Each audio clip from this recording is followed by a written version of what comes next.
Hello, I'm Beverly, and I had a near-death experience in 1970. I was a passenger on a motorcycle without a helmet, and we were struck by a drunken driver, and I was thrown headfirst onto the highway.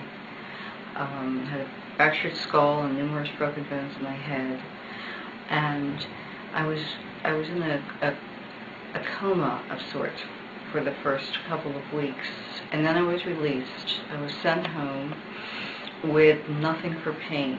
The doctors said anything they would give me would be addictive, and they just sent me home with nothing. And I went back to the place where I was staying. I threw myself down on the bed, and I was in a state of utter despair and in quite a bit of pain. And I had been an atheist at one time, but at this point I consider myself an agnostic, and I said, well, God, if you're up there, this is it. You can have me now, because I can't go on like this. I had the skin ripped off the right side of my face, and I was alone. I was estranged from my family, and I just really didn't want to go on. And with that prayer, I lifted up out of my body, and I just felt all the pain went away, and I was in this other ethereal body that was perfect, that didn't have the damaged face, the fractured skull. I had been declared legally blind without my glasses 2 years before this, and I could see everything perfectly, and more than we normally can see in every direction. But the most astonishing thing, besides finding out that I was not in that body and I was still alive, I was still myself, is that there was an angel on the ceiling of this room where I was staying.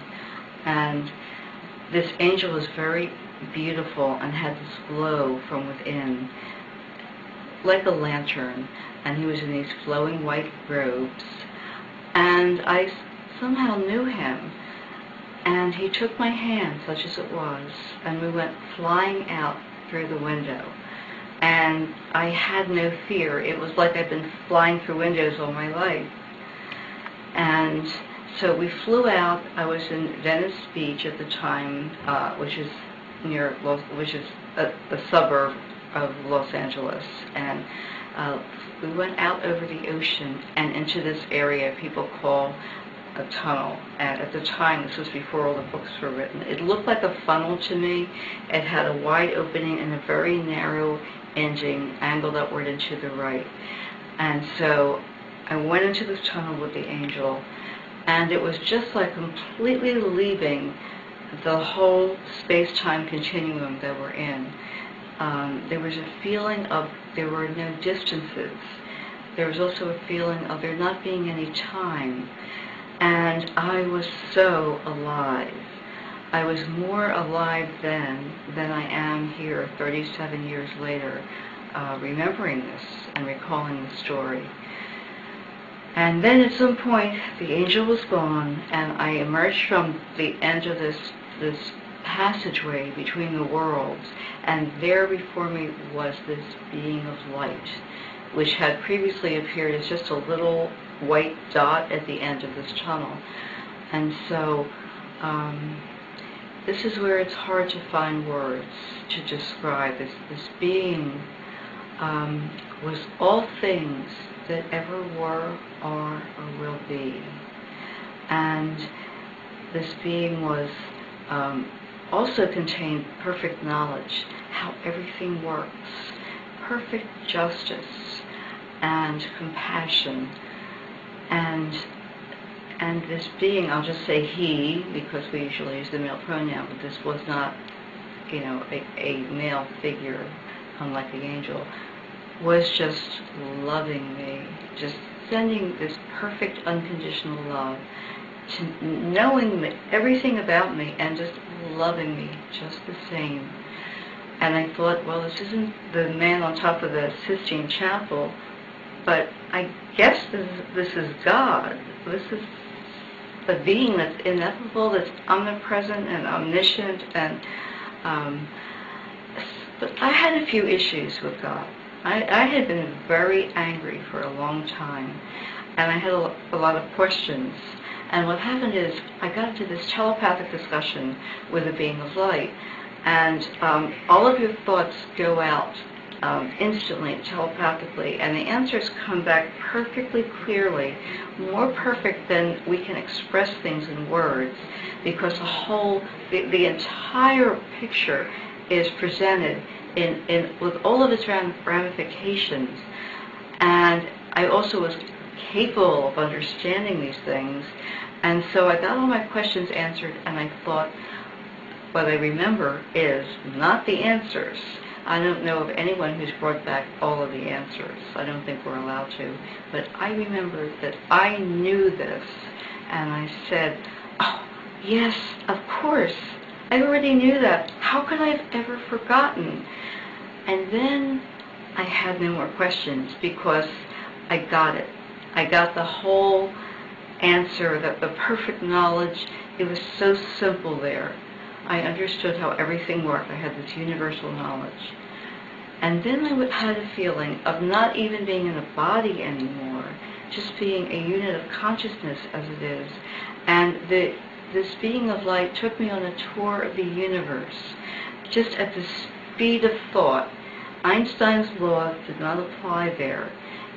It was just possible to travel from one celestial object to another. Stars coming into being, stars dying out, all of the beautiful objects, galaxies, comets, planets, all of these things, I just saw them as just beautiful, radiant, alive, and so magnificent. There was no darkness.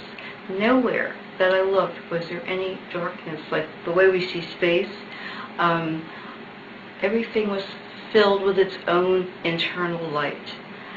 And then we went to this one star that seemed to be at the center of all things. And we went into the center of this star where there was fire all around. But of course I wasn't afraid because I was completely loved and protected. And I wasn't in a body. I was sort of in the hands of God. And so we went through the center of the star, and at that point we went into another dimension where there were no more objects at all. There was no more light. There was just the fullness of the presence, of the potential of all the worlds that ever will be created. And it was like going back into what is called the night of Brahman, the time of being before the creation. And here I just melted into the most perfect unconditional love, in a bliss that is beyond words, beyond anything we could ever experience here. And it was like I was in this cosmic ocean, and I was a drop in this ocean, and somehow I remembered that I had been Beverly. I had been this girl who said the prayer on that bed, and I wasn't asked because I wouldn't have wanted to return, but I found myself back in that broken body on the bed. But I was never the same. I was completely transformed in every way. I lost the perfect knowledge, as we all do, but I know that life continues, that we are loved. And I also had the gift of seeing this love and light all around in everything and everyone. And I believe that is what is really true.